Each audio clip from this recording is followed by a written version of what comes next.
नमस्कार, मी किरण Palkar. Crime diary news चॅनलमध्ये आपले स्वागत आहे. पाहूयात आजच्या ताज्या बातम्या. इचलकरंजीत छळवणुकीला कंटाळून आत्महत्या, दोघांविरोधात गुन्हा दाखल.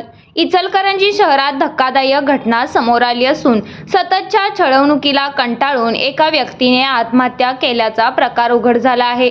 या प्रकरणी इचलकरंजी पोलीस ठाण्यात गुन्हा दाखल करण्यात आला आहे. पोलिसांकडून मिळालेल्या माहितीनुसार मारुती सदाशिव शेंडुरे राहणार गांधी विकासनगर कबनूर यांनी दिनांक 11 एप्रिल 2026 ते 12 एप्रिल 2026 दरम्यान पंचगंगा नदीवरील मोठ्या पुलावरून पाण्यात उडी मारून आत्महत्या केली.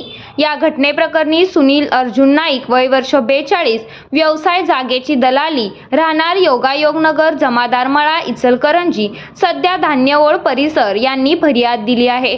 फिर्यादीनुसार आरोपी माया मारुती शेंडुरे राहणार गांधी विकासनगर कबनूर आणि उमेश हिरवे राहणार इचलकरंजी यांनी गेल्या अनेक वर्षापासून मैतास मानसिक व शारीरिक छळ, शिवीगाळ, मारहाण करत अपमानास्पद वागणूक दिली. तसेच लवकर मरून जा असे सांगून त्यांना आत्महत्येस प्रवृत्त केल्याचा आरोप आहे. घटनेच्या दिवशी मयताने फिर्यादीकडे आपली व्यथा मांडल्यानंतर त्रासाला कंटाळून पंचगंगा नदीवरील मोठ्या पुलावरून उडी घेत आत्महत्या केली. घटनास्थळी त्याच्या मोटारसायकलजवळ सुसाईड नोटही आढळून आली असल्याने पोलिसांनी सांगितले.